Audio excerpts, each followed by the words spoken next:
Hello, everyone. Thank you for hitting play to another episode. And this is also being recorded with an audience. My wonderful guest, Benita Samuels, who owns a company called Visibility Solutions Group, is here. She's on the hot seat. We've got a ton of questions for her, all about your digital network and networking in general. I love how I met her. My husband and I were at a cooking class. She was across the table and she started describing what she does. My husband goes, "Oh my gosh, you totally need to be talking after dinner." And so we are definitely doing that. It's been really great following her on LinkedIn and hearing her wisdom just inside conversations. So we're going to be sharing that wisdom with all of you today. So, Benita, thank you so much for joining me here on the show, spending some time with us out of your day, and give us a little bit of that backstory so we can start becoming familiar with you and also in awe of what you've been doing that's going to really tee us into the conversation that we're having about your digital network and networking. So thank you so much for joining me.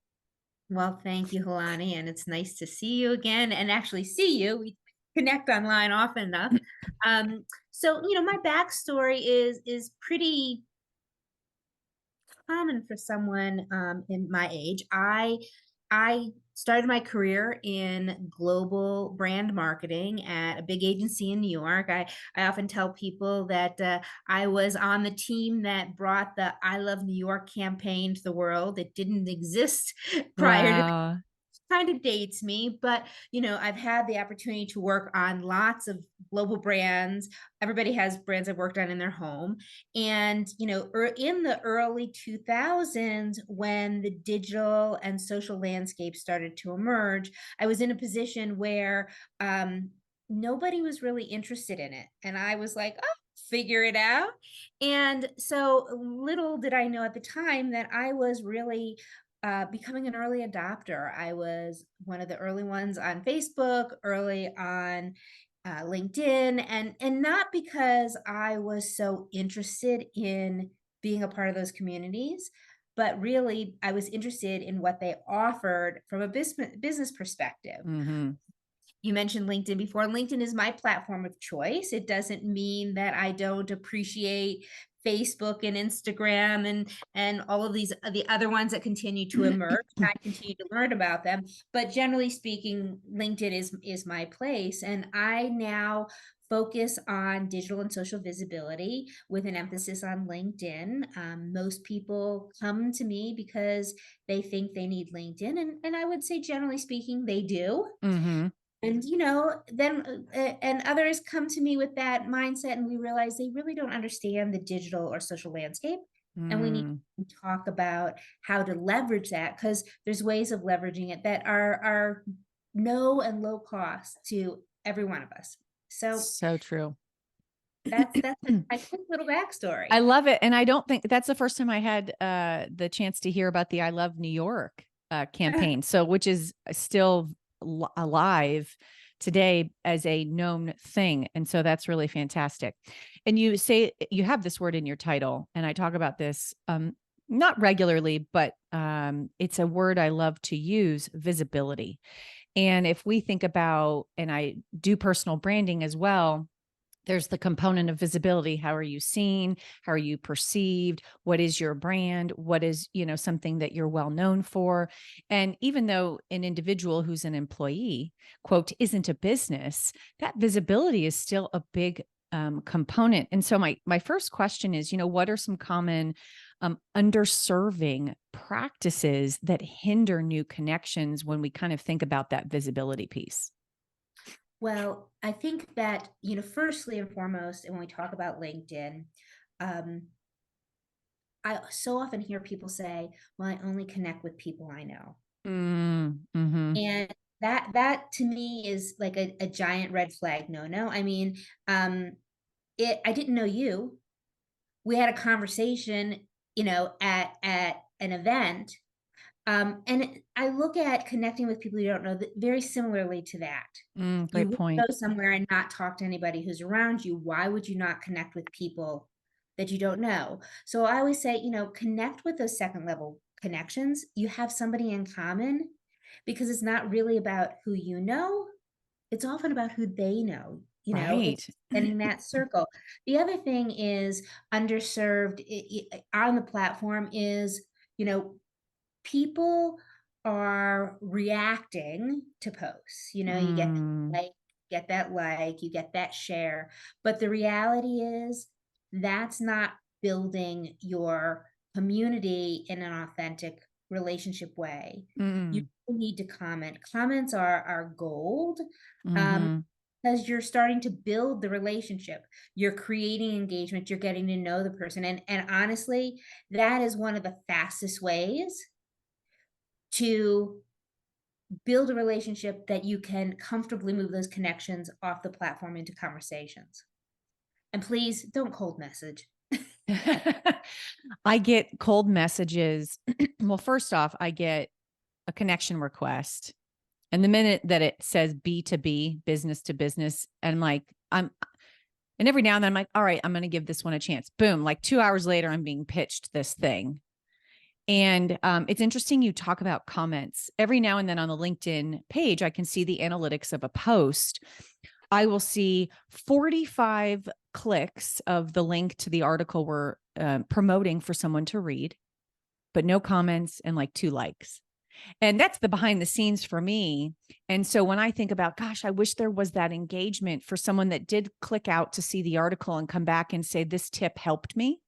Because then the next assistant that sees the post might say, oh, wow, that tip's in the article. You're actually helping them without kind of that reshare that you were talking about because of the specificity with the comment. But I'm also going to point out some are like, oh, I'm exhausted. I'm just popping on LinkedIn for just a moment. I don't actually have time to jump out and read an article. Then there's the saving feature and all of that. So you're talking about comments, which I'm fully invested in. And I think that's really powerful.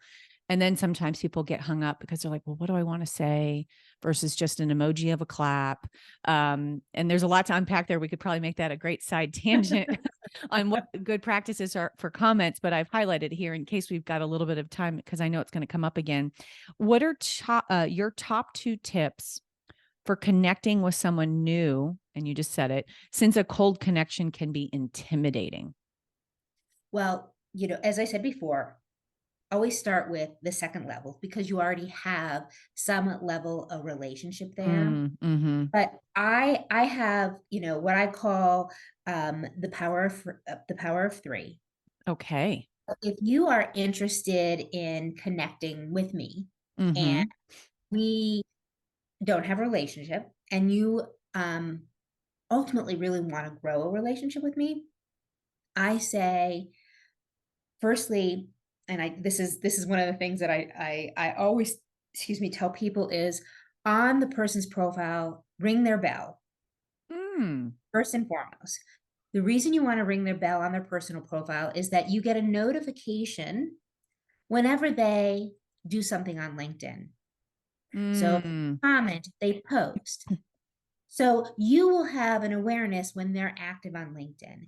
And so then mimic what they do. If they like a post, like the same post. Mm. If they share a post, comment on the post that they've shared.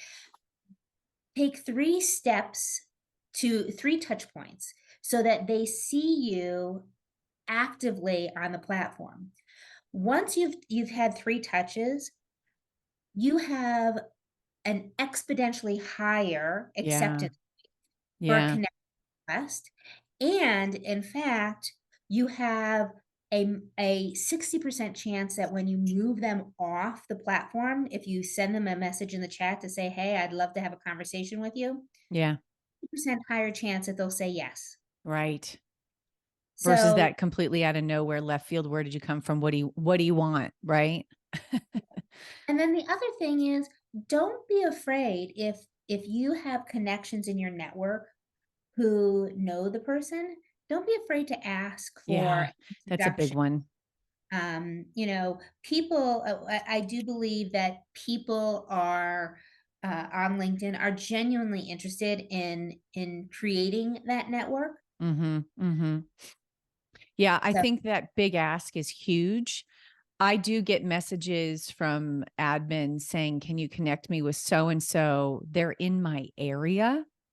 and I've never connected with this person before. So it's truly a cold message, but I love that bravery, it says, be brave. There was beautiful lights as the sun was rising here, but be brave and take that step.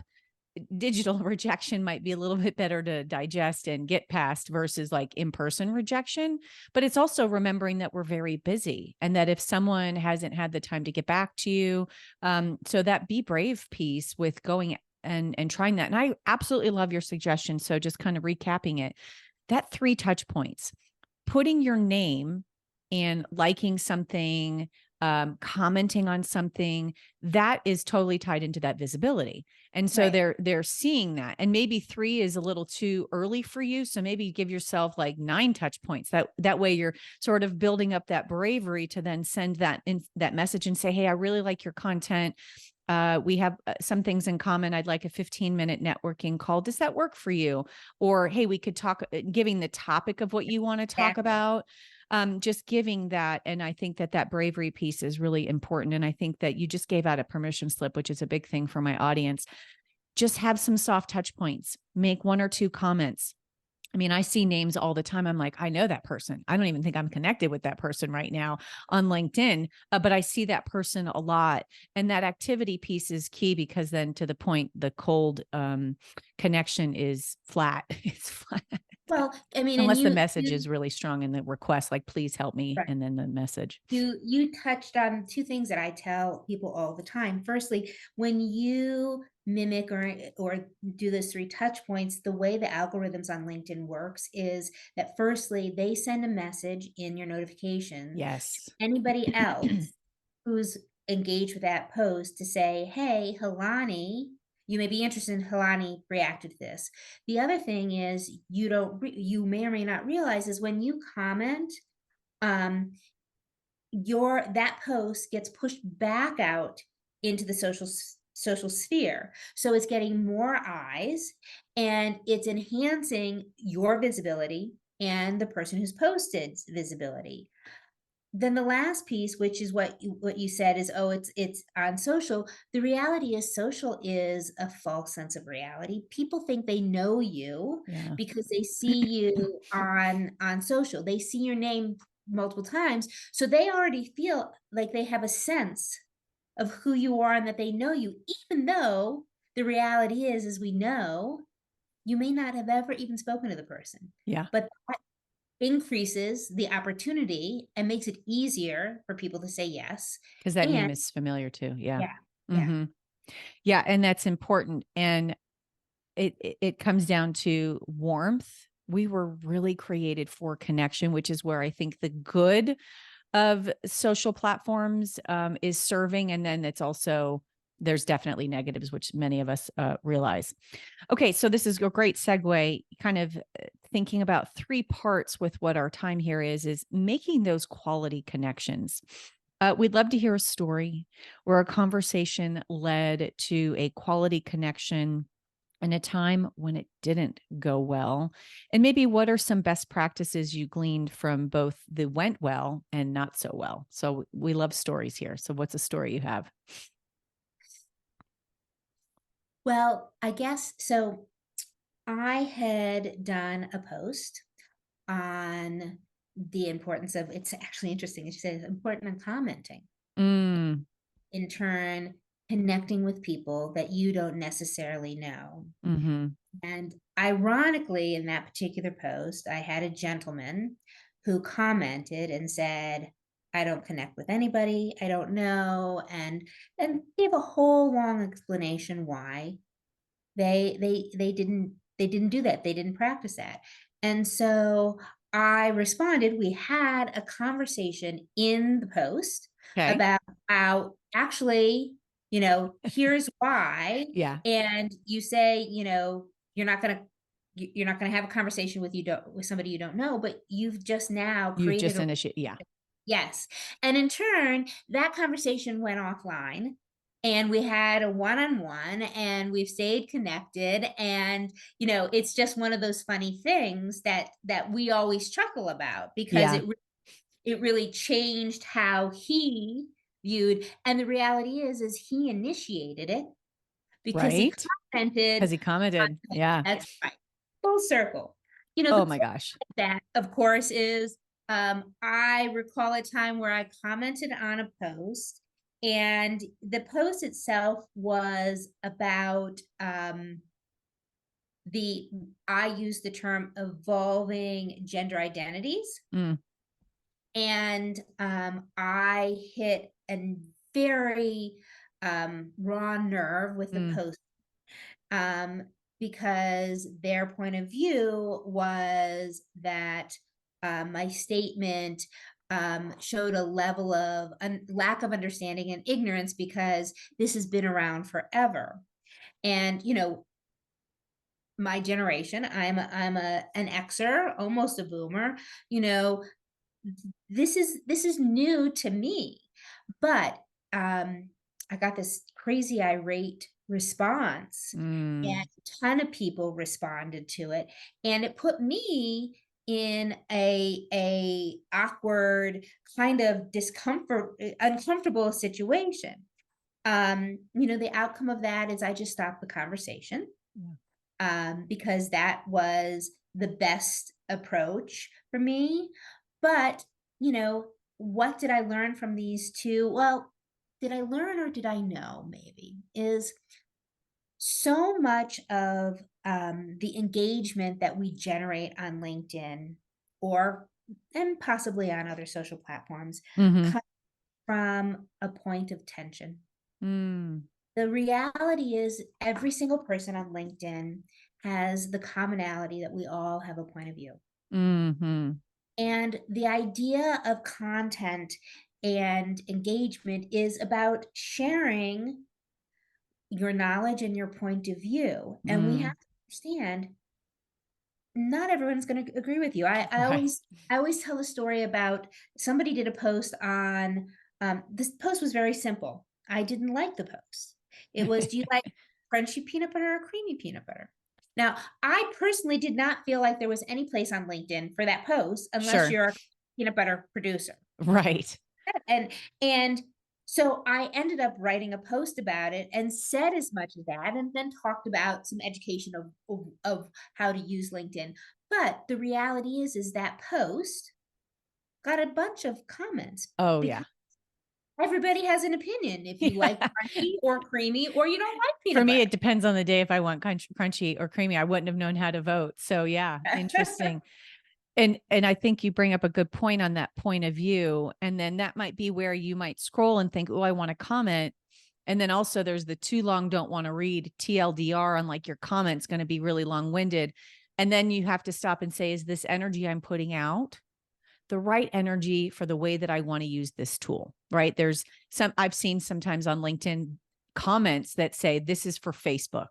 This doesn't belong on LinkedIn. Right. And so that's where it's an open platform for the most part. You can kind of do a poll about peanut butter, creamy or crunchy. And to your point, everybody's got a point of view.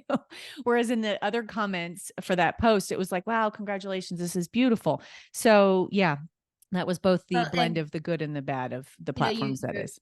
you mentioned about this is for Facebook. I just did a post recently on the changing nature of LinkedIn. Mm. people have to people my generation have to realize is that in November of 2021, the demographic breakdown audience shifted on LinkedIn. So there are now more millennials than there are, Oh, which by the way makes sense. We're aging out of the yeah. work. Yeah. Uh, Good point. but that generation has grown up in the social world. Yeah. They share their lives Yeah. in the social. So the things that are starting to show up on LinkedIn of more personal nature, you have to expect it because of the audience and the makeup of the platform now. Yeah. Now, I don't think everything is appropriate, but And again, that's your point of view. Yeah, exactly. And it's interesting because a lot of the admins will relate to this. We're supporting the human who happens to be an executive. And so that means when we're supporting the human, there's that personal side of who they are. So when I've seen this just sort of close to the chalk line on LinkedIn that it's a celebration of their child going off to college and that they're getting a degree at MIT.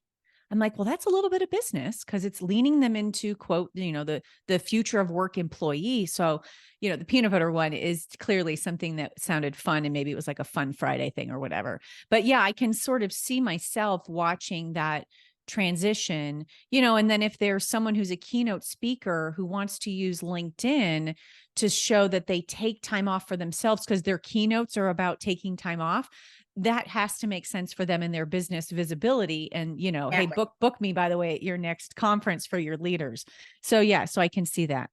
When designing a strategy to begin the journey, which by the way, journey, journey, journey. This is not an overnight. This is not out of the box. It is totally unique to how you feel, which my audience says I don't use that word too often, but how you feel about engaging in this. So I'm using the word journey intentionally.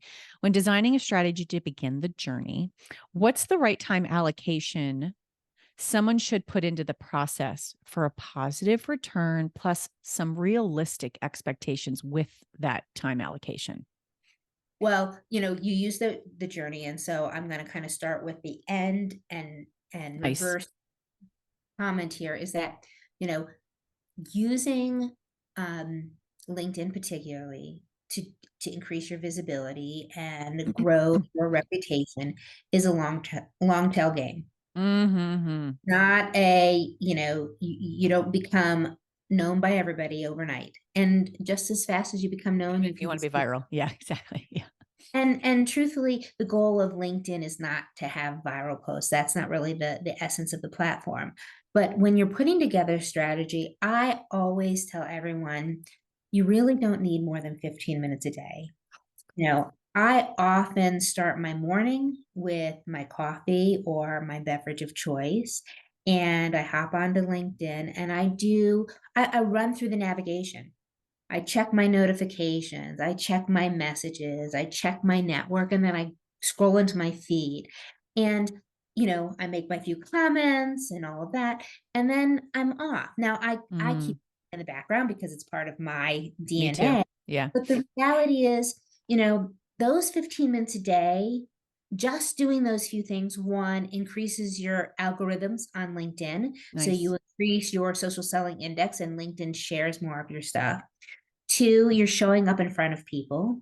Three, Mm, you're in the know, yeah. Yeah. so a lot of fabulous content there. And, Hmm. you feel connected to your network. Um, you know, that's probably if I'm gonna say if you're gonna put together any kind of strategy, that's the foundation. Yeah. Start there. Anytime I'm teaching a class on LinkedIn, that's one of the very first things we do is just get in that habit. Yeah. And then you build the skills. Start to do the commenting. Then you figure out how to do posts. A baby doesn't walk when they're Mm, born. right. And Yeah. They're not uh, running. and Exactly. and really expectations, well, I think one, consistency is important. I always say everything you desire is on the other side of consistency. That's a great comment. Great And comment. so, be consistent and it happens rapidly. You just don't realize it until people are saying things to you. The other thing is, make sure you understand some of the strategies to increase that visibility. It's understanding how to use hashtags that are valuable, Mm, not using 36 hashtags like or 32 you would on Instagram. Actually, right. is the sweet spot there now. Okay. And remember to tag people. That's Mm, kind of that's a big one. Yeah. I remember you it, told me that. it's the heads up of, hey, you might be interested in this. And also, most people who you tag understand the purpose Yeah. and will often come back and start that commenting. Yeah. So, That is super great.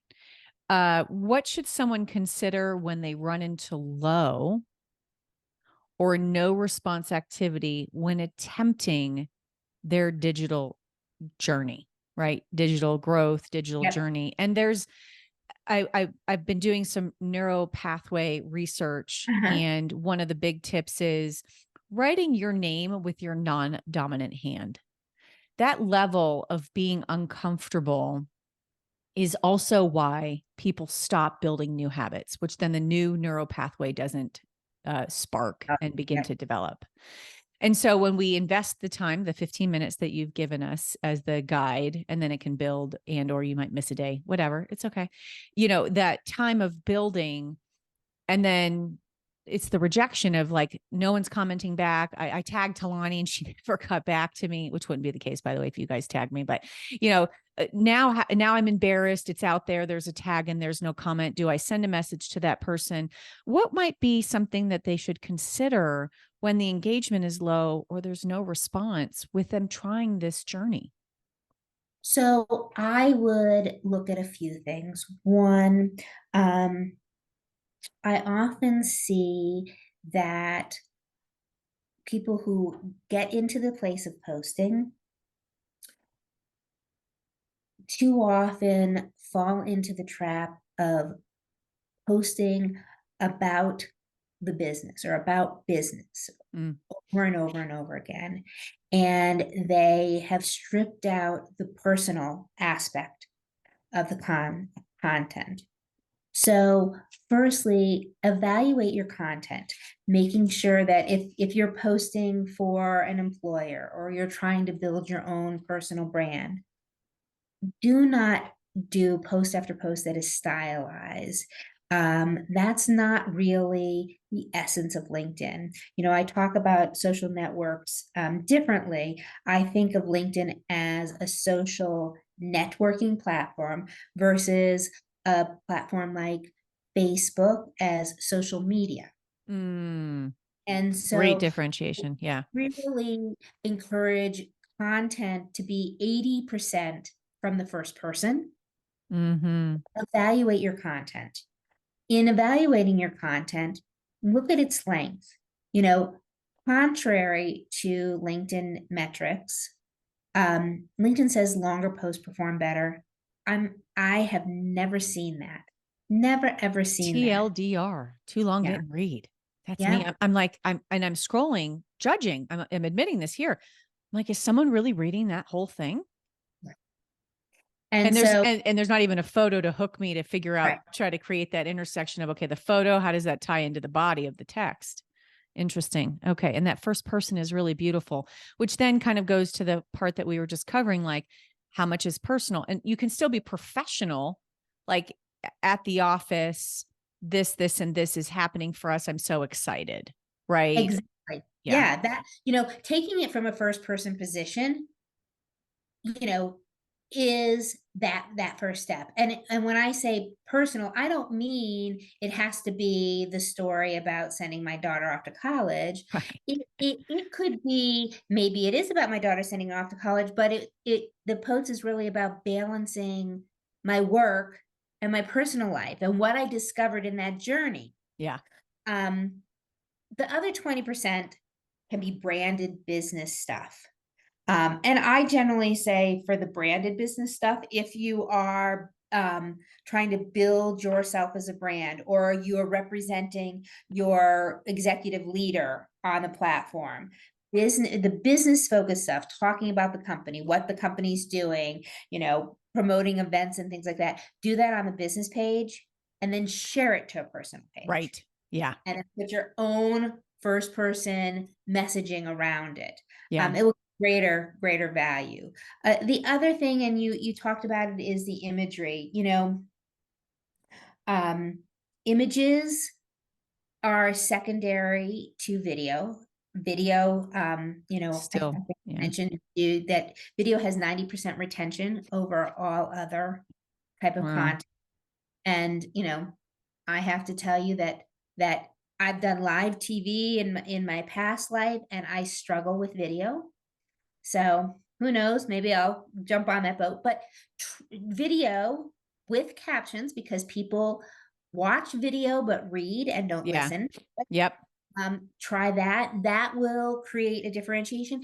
And think a little deeper about your images. You know, Mm-hmm. um, it's funny, I don't even remember what the post was, but and I'm sorry if I offend anybody here, but I happened to do a post. I think it was about swimming upstream.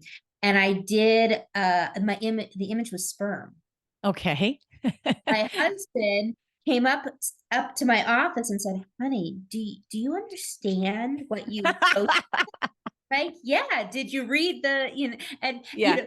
but it's you have Provocative causes yes, like the immediate halt. yes, it's that hook. Yeah. It's It's it yeah, works sometimes. Yeah. You posted that on LinkedIn? I Oh did. my God, you're so brave. You're so brave. I love it. I'm brave, but I don't think I would do Mm, that on LinkedIn. I love that you're brave, and I love that you just said that because I'm sure everyone gasped, and then hopefully now everyone's laughing. right. Okay, so this is really great, and I think it's beautiful. Which, by the way, for my listeners, I'm seeing a trend here as we lean into the end of 23. This podcast will release in 24. I'm kind of crying. I need an issue to wipe my eyes. From the laughing. I think in 2024, if you don't have a strategy with your executive or the marketing department to have that leadership visibility for your executive or executives, I want to put that on your plate to take on this year, being 2024. Or even for anyone that's listening to this now, start thinking about what that might look like. I have an admin and she does the posts for her executive, and it just helps with hiring. It helps with like the essence of what the company stands for, because kind of to your point with the millennials, that sort of next generation of workers, they're going now onto LinkedIn to see what is the leader saying, what is the brand of the company online. And so that could be a really neat responsibility, both challenging and easy for admins to do with their executive, or even partner with the marketing team, make a whole month's worth, have it approved, be a contributor to that. I think that's really great. And Uh, Tell me. it also for these admins, it's important to also understand that, in a company, your greatest advocates are your staff. Yeah. And they will engage 10 times more with content that's generated from their leadership Mm, than and promote the business yeah. if it's coming from those executive leaders. Yeah. So true. Okay, we're going to turn into the individualized visibility, right? I'm Hilani, I have my page, and how important is it to have a well-rounded bio to increase your chances of someone accepting a connection request? And what do people look for first? This is two questions in one. What do people look for first when they receive a connection request and are deciding if they should accept or not? For me, it's that B2B. If it's in the headliner, they're not getting, it's a hard pass for me, just because I don't want to be pitched. But when the assistants, I'm like, absolutely, absolutely. Yes, I love it. Great. Thanks for connecting. And I also have an automatic reply that I send to them. Thanks for the connection request. I look forward to getting acquainted. It's authentic, even though it's just usually a canned answer, Right. because I truly mean it. So how important is it to have a well-rounded bio, right? And then within that bio, what do people look at first when they receive that connection request? So there's an So intersection. we're gonna start with the second and then Okay, come to the first, because perfect. the fact of the matter is, when somebody's looking to connect with you or you've sent a connection request, there are key things. Firstly, I still can't believe in this day and age people don't put a picture on their profile. I don't want to tangent on that, but I'd love to see faces. I want to connect with the energy in your photo, but continue. 98% of connection requests are denied if you don't have a photo. I believe it. I believe it. The So get second out, thing get out by a is, tree and smile and have someone take your picture with your cell phone. As simple as that. Okay, keep going. Yeah. the second thing is people are going to look at your headline, and you just said that, you know. Mm-hmm. Um, your headline really has to say a little bit about what you do and who you help. Mm-hmm. That is a point of conveying an interest, because if you have your, I'm an admin at, that's your job. That's not who you are. Mm-hmm. You might be supporting executive leadership at the highest of levels through operations, organization, Yeah. and then you can say you're an admin. You've now elevated yourself. So true. And so, those are probably the two most critical things I say when somebody's looking to connect, because Yeah. they're going to then, at that point, before they connect with you, then they're going to go look at your profile. And if Right. they put that past that headline, they're never going to get to your about. Yeah. So So true. I always say the headline is the most important starting point on your profile. Then in your about, firstly, write it from the first person. You don't talk Mhm. about yourself in the third person. Why would you write something about you in the third person? Yeah. Two, your about is, you know, uh, your introduction. It's your story. It's Yeah. your Oh, I'm big chance on to story. tell a little bit about you. And it doesn't have to be, I do this, I do this, I did this, I did, but create a story. I always kind of build out the foundation when I'm helping somebody with their about section. And I say, I always want you to start putting bullets around 5 things. It's, who I help, Mhm. what's the problem they have, Mhm. how I help them, what they get, and how I do it. If you build out those bullets and then build the story of how you got there and why you love what you do, all of that can comes to life in your story. It doesn't have to be long, but people are more inclined to read on Mhm. if you are giving them something of interest to look at. Yeah. Am I going to learn something from you also? Are you going to maybe find something on the internet or share and comment on something that may be something I didn't know I was looking for, but wow, there it is. And I'll speak from a space of job searching. The headline when I'm scrolling through profiles is a big sign of where are you at with how much you love your career and how much you're able to storytell on the value that you offer, right? Your proposition to the point of your 5 things. What are you proposing, especially in the sea of the title, just alone executive assistant, thousands and thousands, yet no two roles are alike, yet the title is there. So I have a personal branding course through my online school. And the third of the 3 pillars, it's strengths, style, and storytelling. And that storytelling can be intimidating, but I think you'll like what I'm about to say. I specifically talk about igniting the imagination of the people you're interacting with, just bringing something to life. Oprah will walk to a podium and start with a story. Hands Always. down, every time. It's a story. And now she's like literally drawing in everyone. And now she's kind of taken them on this escape. Now, granted, I'm talking very grand and voluptuous, but it can be simplified. And I'm so excited you gave us those 5 things strategy. So thank you for that. We've just got 2 more questions. We're getting here to the end already. Before Um, before we hop off that, can I just say yeah. one about your Tell me. about? Um, Several years ago, LinkedIn introduced the featured section Oh, on I did. Yeah. Good yes. point. And so if you look at it, if you set up your feature section, it is the thing that comes right below your about, Yep. and it's visual. It's like a mini portfolio.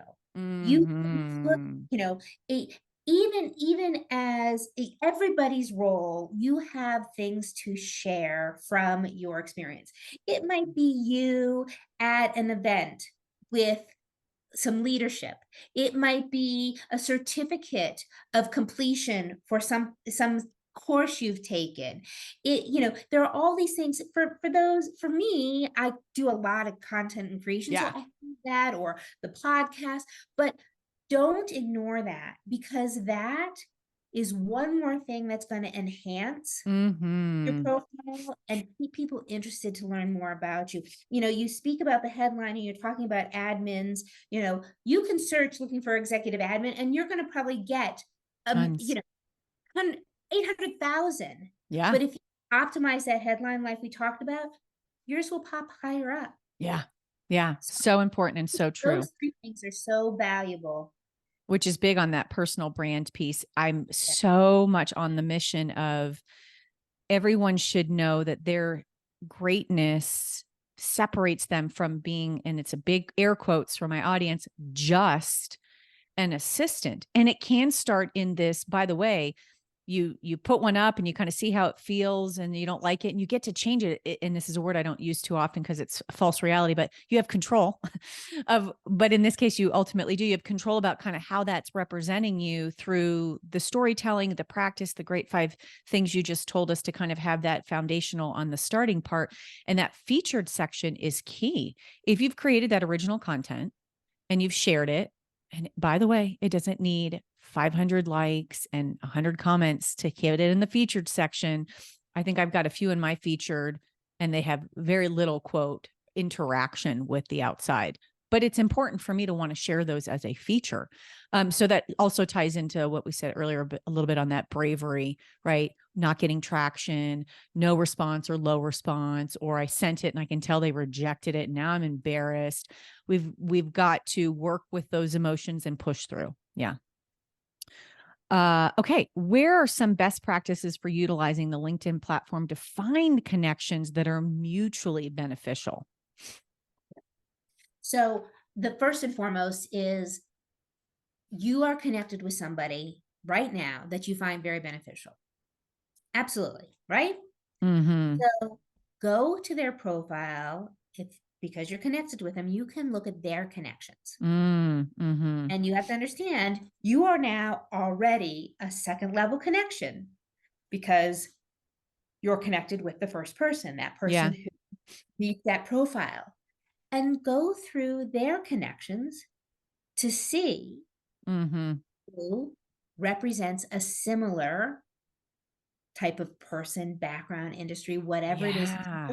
Yeah. You're already second level connections. You already know that you have the power in the relationship, and this person meets that profile that quality connection. Mm-hmm. So leverage that. That is Yeah. like one of the most powerful things to do. Mm-hmm. Other thing is, go ahead. No, please go ahead. I've saved it here. The other thing is, if you understand how to use valuable hashtags, go in. If you put the hashtag into your search bar, it will pull up a feed of everybody who's used that hashtag in a recent post. Mm-hmm. If you're thinking about, when you think about hashtags, you want the hashtags to be the hashtags that your audience is interested in, not Right. necessarily you. And so if you search that hashtag, you will have a feed full of people who've used that hashtag who also are attracting or interested in that same topic. So Yeah. again, you're getting to those quality people. Yeah. Yeah. And it's interesting. I don't, and you're obviously the expert on this. I don't think people use that hashtag search function enough on LinkedIn.